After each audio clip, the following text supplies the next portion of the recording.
I recently posted a video about Mase shining light on P. Diddy and Bishop T.D. Jakes' relationship, and it just seems like people are not getting the memo to leave Mase alone.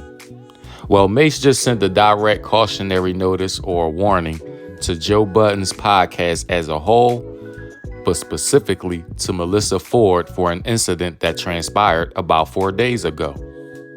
Now, 4 days ago, Camron told a story that transpired many years ago, and it involved Mase, Camron, as well as a female that they were receiving services from. So let's check out the video, and then we'll come back to the commentary. Y'all remember one time, my man let me talk about the past. We was in a whorehouse one time, me and Murder.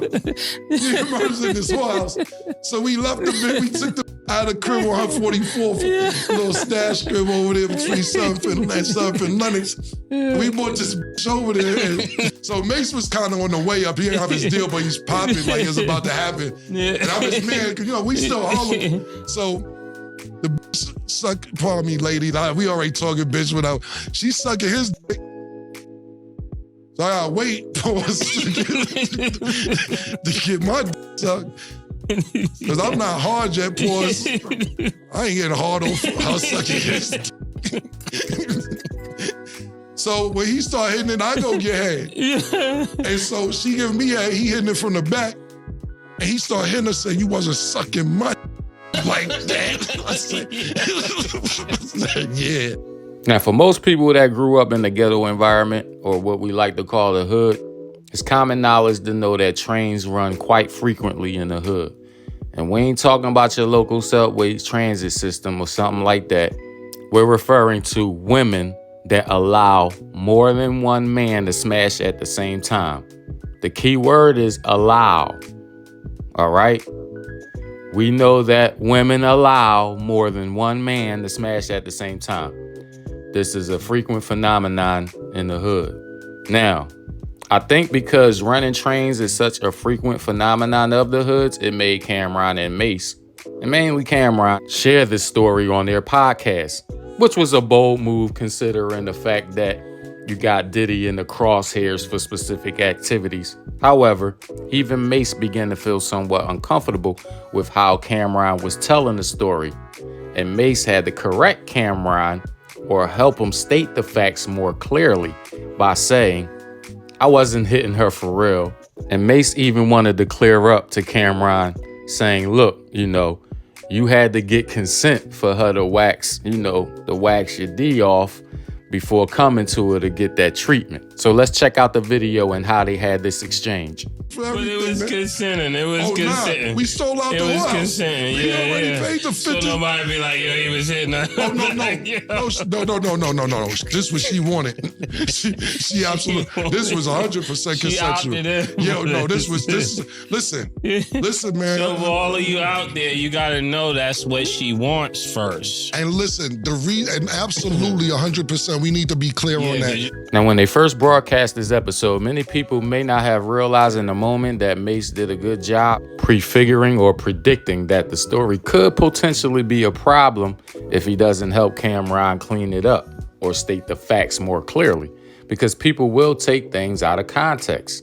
And Mase could not have been more correct, because now Mase is actually looking quite like a genius, because on the Joe Budden podcast, Melyssa Ford, who is a Canadian personality, actress, as well as former media vixen, she actually retold the story that Mase and Cam'ron told on their podcast. However, she added her own twist to the story that was not presented by either Cam'ron or Mase. So let's check it out. I said, it is clearly locker room talk, and y'all should be able to say whatever the you want, refer to women however you want to.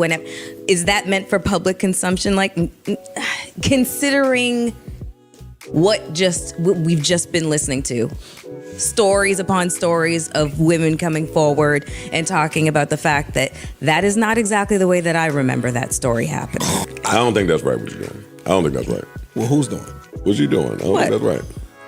Like, them niggas clearly went to a whorehouse and took somebody up out of there. Says them. Is there a distinct possibility that there may have been underage girls in that whorehouse? Oh, come on. Come on now. That's crazy. I don't know what you're doing. That's That's crazy. disgusting what you're doing. Yeah, that's crazy. That's crazy. Obviously, that was a wild-taking suggestion made by Melyssa Ford, and for various reasons. First, she really didn't have to suggest that there could have been an underage situation where underage girls was in the whorehouse. That assertion is problematic because she's assuming without any smoke leading to the fire that Mase and Cam'ron was around underage girls. That was horrible for Melyssa to assert that. Secondly, if Melyssa Ford wanted to make a sound suggestion, instead of using the underage angle, she could have simply suggested or made her point to Cam'ron and Mase by saying that you might not want to tell that particular story amidst all the chaos surrounding P. Diddy. And if Melyssa Ford really wanted to make a valid point, she could have simply stated the obvious, which is that a lot of these women's rights activists could possibly come out and say that picking up girls at a whorehouse is actually contributing to sex trafficking, because you don't know if the girls are there consensually or if they were coerced or forced to be part of the whorehouse. That would have been a safer route for Melyssa to take.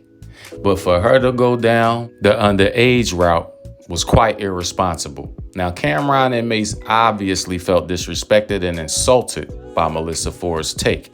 So let's check out their response to her. If you have a baby with a black girl, the baby's gonna be black, Killer. No, but what I'm saying is, of course, I'm just saying that I think it was prostitution involved, if I'm not mistaken. I can't laugh. Last time we said something, people took it way serious. Look, we're just here to tell the truth. We're not into anything illegal, so you can stop trying to put that together. Let me put you together right quick. Don't ever come for me and Killer. And we're gonna be nice about it. In your mother's life, nigga. This is not what you want. Yo, I promise you all the comments say, ooh. It's like, you picked the wrong people to with. The wrong one. Because I can't tell you how much I don't care. I couldn't even tell you how much.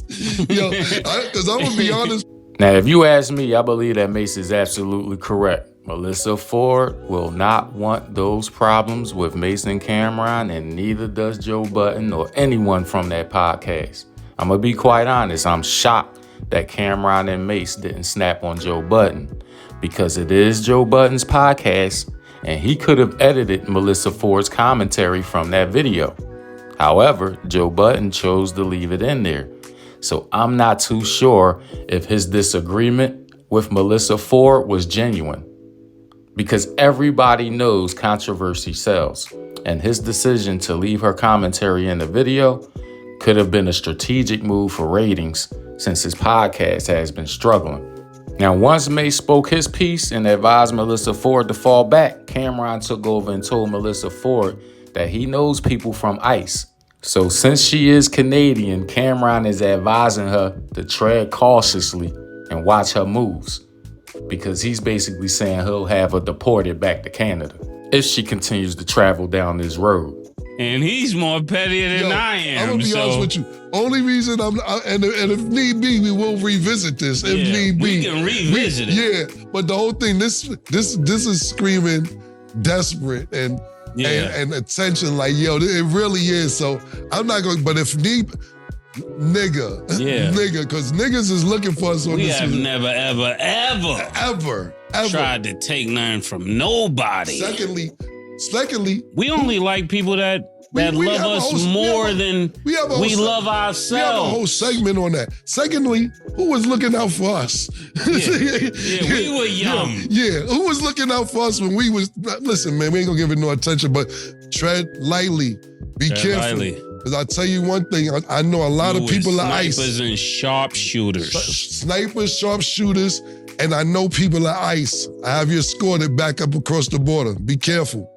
Now, I'm of the mind state that Joe Budden is more at fault here than Melyssa Ford. And this is primarily because he has complete control over what is disseminated from his podcast to the public. I think that Joe Budden is a clown and a weirdo for throwing Melyssa Ford under the bus, because he appeared to not have liked what she said about Camron and Mase. Yet he exposed her views to everyone through his podcast for the world to see and for the world to criticize Melyssa.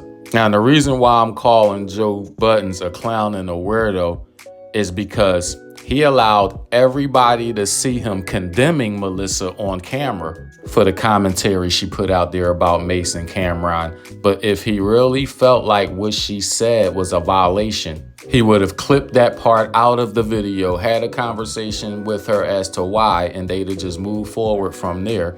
And nobody would have ever known that she had that take. But what did Joe Budden do? Being the snake that he is, he betrayed Melyssa. He should have edited that portion of the video out.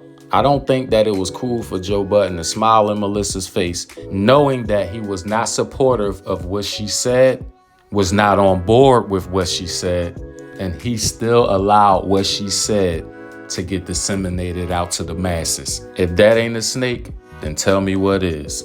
Now, obviously, Melyssa Ford has to take accountability for what she said, but she should also be cutting the eye at the people that surround her that she worked with, and particularly Joe Budden, because he could have edited that piece out of the video and we wouldn't even be having this discussion.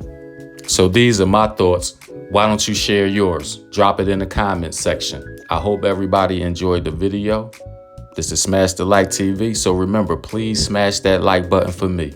And make sure you hit the subscribe before you take the next ride. Your brother Be Easy is out of here like Vladimir. Peace.